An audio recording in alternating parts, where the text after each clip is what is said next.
हाँ जी, राम राम जी सभी को। वेलकम टू एडिया व्लॉग्स आफ्टर 2.5 months। पहले व्यू देखो यार, फिर करेंगे बातें। व्यू देखो।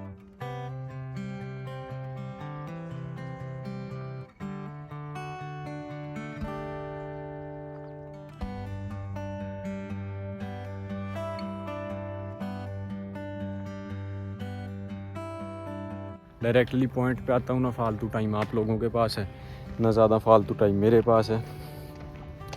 तो आज की वीडियो का टॉपिक है एजुकेशन सिस्टम कनाडा के अंदर, कि यहाँ का सिस्टम कैसा है, पढ़ाई का मुश्किल है, आसान है, कैसे पास होते हैं, नंबर वगैरह कौन डिसाइड करता है, असाइनमेंट्स, ये सब डेट्स वगैरह, ड्यू डेट, जो भी सीन है ये सब कौन सेट करता है, अगर फेल हो जाते हैं तो क्या होता है। एंड बस यही सब है आज की वीडियो में। और बताऊंगा आप सब लोगों को, वो गया देखो पीछे स्कूटर पे, तो बताऊंगा आप सब लोगों को कि क्या क्या सीन होता है, कैसे कैसे होता है। तो स्टार्ट करते हैं।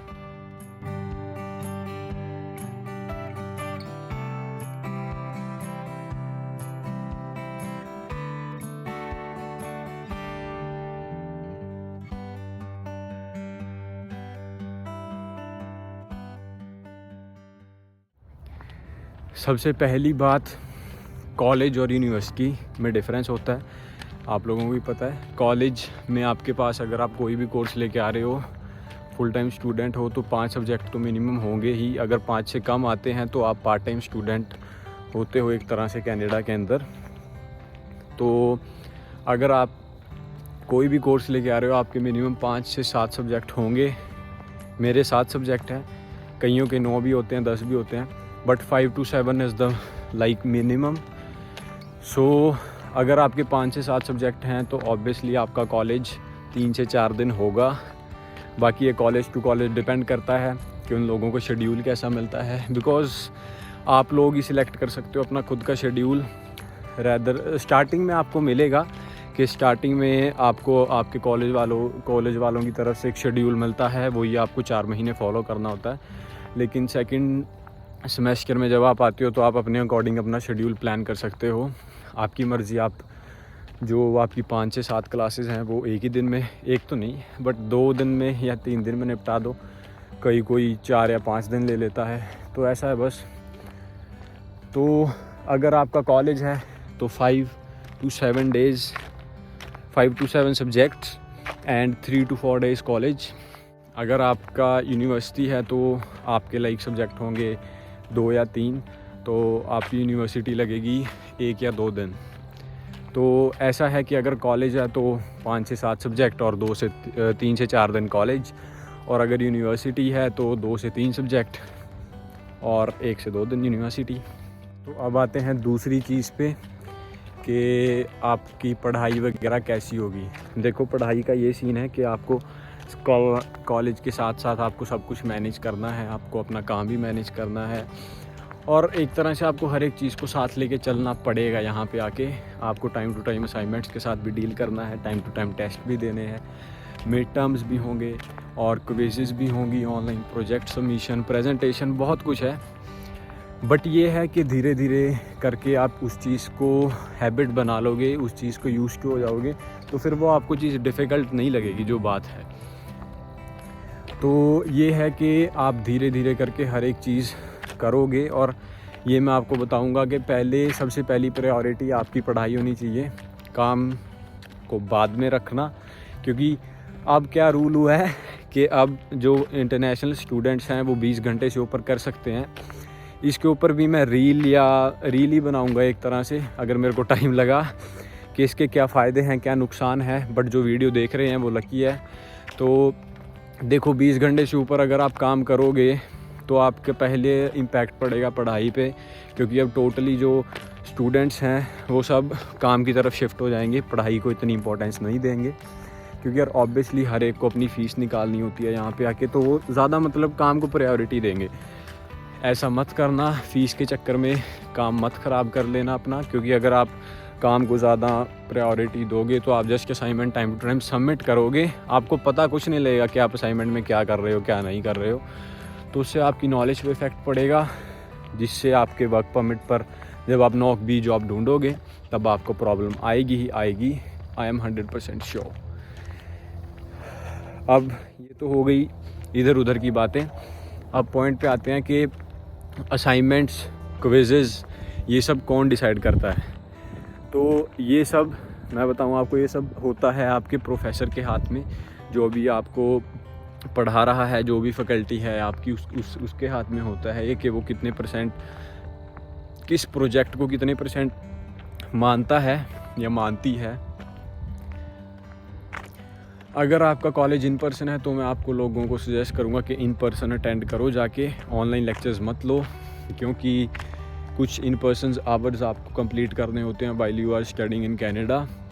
एंड बिसाइड दिस, अगर आप इन पर्सन क्लास अटेंड करोगे तो आपके प्रोफेसर को पता होगा कि ये मेरी क्लास में आता है और ये आपको बाद में काम आएगा, जो मैं आपको थर्ड पॉइंट में बताऊंगा। तो यही मेरी सजेशन है कि आप इन पर्सन क्लासेस अटेंड करो और पढ़ाई को लाइटली भी मत लो, ज़्यादा सीरियसली भी मत लो। लाइक इतना करो कि अच्छे खासे नंबर आ जाएं, अच्छी खासी जीपीए से पास हो जाओ, अच्छे खासे क्रेडिट से। बस यही था सेकंड पॉइंट में। अब थर्ड पॉइंट बताता हूँ कि अगर आप फेल हो जाते हो तो क्या होता है। तो अब ये है कि आपने काम पे ध्यान दिया, पढ़ाई पे ध्यान दिया, थोड़ी बहुत असाइनमेंट कर ली टाइम टू टाइम, लेकिन आप काम पे जाते रहे, आपने काम मिस नहीं किया, आपके अच्छे खासे पैसे आ गए पॉकेट में, लेकिन आप एक सब्जेक्ट भगवान ना करे फेल हो गए। ठीक है, तो अब उसका मैं बताता हूँ क्या सीन है। जैसे ही आप फेल हुए, आपको उस सब्जेक्ट के क्रेडिट के अकॉर्डिंग आपको फ़ीस पे करनी पड़ेगी उसका एग्ज़ाम दोबारा देने के लिए। लाइक अगर कोई सब्जेक्ट 4 क्रेडिट का है तो आपको $2000 देना पड़ेगा, अगर 3 का है 1500। तो ऐसे सीन है। तो एक तो आप अपनी जेब से पैसे दोगे, ठीक है, दूसरा आप वही कोर्स पूरा 4 महीने रिपीट करोगे। तो इससे बेटर है कि काम थोड़ा सा भाई बाद में कर लेना, तो पहले असाइनमेंट्स सब कुछ टाइम टू टाइम पढ़ाई कर लेना ताकि आप फेल ना हो। और यहाँ पे मैं बताता हूँ कि जब आप वो जो मैंने पिछले पॉइंट में बताया था कि अगर आप कॉलेज जा रहे हो तो वो कैसे हेल्पफुल है। अगर आप कॉलेज जा रहे हो और आपके प्रोफेसर को पता है कि हाँ भाई ये लड़का या ये लड़की मेरी क्लास में आ रही है, तो एक तरह से ना आपकी उसके साथ बॉन्डिंग है कि उसको पता है कि हाँ इसने लेक्चर मेरा अटेंड किया है और मैं इसको जानता हूँ, तो वो आपको कहीं ना कहीं हेल्प करेगा ही करेगा 200%। ठीक है, कोई कोई प्रोफेसर होता है जो खड़ूस टाइप का होता है। देखो इंडिया में भी हमें टीचर जैसे कहीं मिले थे, बट उसका मतलब ये नहीं है कि हर एक ख़राब है। तो जब भी आप क्लास में जा रहे हो, आपके प्रोफेसर को पता है कि हाँ ये अटेंड कर रहा है या कर रही है लेक्चर मेरे, तो ना भगवान करे आप फेल हो गए उस सब्जेक्ट में, तो आप प्रोफेसर के पास जाके बोल सकते हो कि वो आपका एक टेस्ट, लाइक मिड टर्म होते हैं, 2 महीने बाद एक होता है, 2 महीने बाद फाइनल होता है, क्योंकि 4 महीने का सेमेस्टर होता है। तो आप 2 महीने बाद, लाइक आप फर्स्ट वाले मिड टर्म में फ़ेल हो गए या फर्स्ट वाले में पास हो गए, सेकंड वाले में फ़ेल हो गए और आपकी परसेंटेज नहीं बनी, पासिंग मार्क्स जितनी चाहिए थे या पासिंग परसेंटेज जितनी चाहिए थी वो नहीं बनी, तो आप प्रोफेसर के पास जाके बोल सकते हो, क्योंकि यार आपने क्लासेस अटेंड की हैं, तो आप प्रोफेसर को जाके बोल सकते हो क्योंकि आपने क्लासेस अटेंड करी हैं और प्रोफेसर को पता है कि हाँ आप क्लास में थे। तो आप उसको बोल सकते हो कि आपका जो फाइनल मिड टर्म है वो दोबारा ले ले। कई प्रोफेसर्स ले लेते हैं कि आप आराम से उसमें पास हो जाओ। तो यहाँ पे जब आप कॉलेज जाते हो ये वाला रिलेशन काम आता है। तो इस बात का ख़ास ध्यान रखना कि जब भी आप ऑनलाइन लेक्चर्स मत लो। और अब आते हैं कि ये सब जो ये सारा सिस्टम है असाइनमेंट वगैरह का, ये कहाँ पे दिखता है, क्या होता है, कैसे शो होता है। मैं सैनिका के अकॉर्डिंग बता रहा हूँ। वैसे मोस्टली कॉलेजेस में यही सॉफ्टवेयर यूज़ होता है, बट फिर भी मैं सैनिका के अकॉर्डिंग बता देता हूँ। सैनिका के अकॉर्डिंग, सैनिका में ब्लैक बोर्ड है सॉफ्टवेयर का नाम, वो यूज़ होता है, एक तरह से एप्लीकेशन है। और साइट की अगर बात करूँ तो learn@Seneca है, जहाँ पे आप अपनी लॉगिन आईडी और पासवर्ड डाल के अपना प्रोफाइल ओपन कर सकते हो। वहाँ पे आपके हर एक सब्जेक्ट यानी कि हर एक कोर्स आपको वहाँ पे मिलेगा आपका, और हर एक कोर्स में क्या क्या कंटेंट है, क्या क्या क्विज़ेस आ रही हैं आने वाले टाइम में। एक आपको हर एक कोर्स में ना आपको कोर्स अडेंडम ज़रूर मिलेगा। कोर्स अडेंडम का मतलब है कि आपकी हर वीक उसमें मेंशन होगा स्टार्टिंग डे से लेके end of the semester day तक कि आपके इस वीक में क्या क्या होगा, इस वीक में क्या क्या ड्यू है, सब कुछ उसमें मेंशन होगा।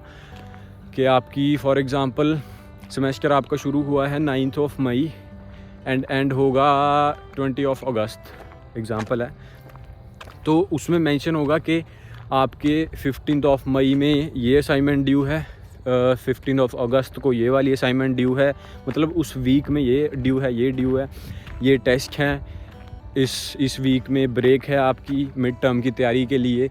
तो ऐसे उसमें सब कुछ मेंशन होगा, तो वो ध्यान से देख लेना।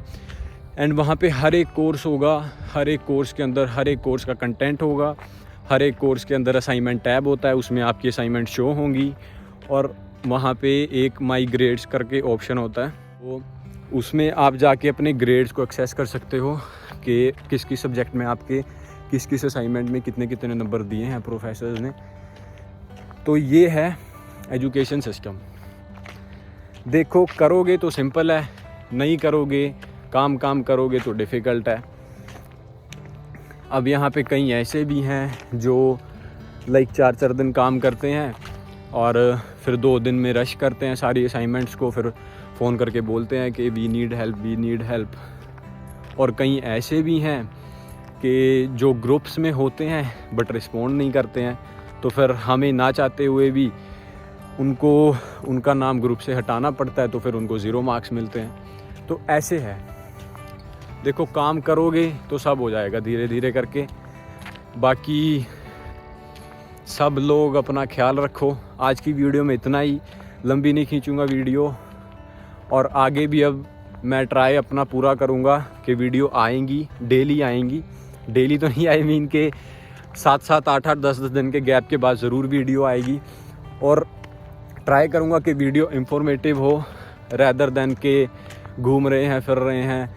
देखो, कनाडा एंजॉय करने के लिए है, वो सबको पता है, लेकिन ग्राउंड रियलिटी क्या है ट्राई करूंगा कि मैं वो बताऊं। और बाकी मिलता रहूँगा आप लोगों से इंडिया व्लॉग्स पे। सब्सक्राइब कर लेना, इंस्टा पे अगर कोई क्वेश्चन या डाउट हो पूछ लेना, और जिनका वीज़ा आ गया है उनको वही मेरी लाइन, कॉन्ग्रेचुलेशंस। जिनका नहीं आया है उनको ऑल द बेस्ट मेरी तरफ से।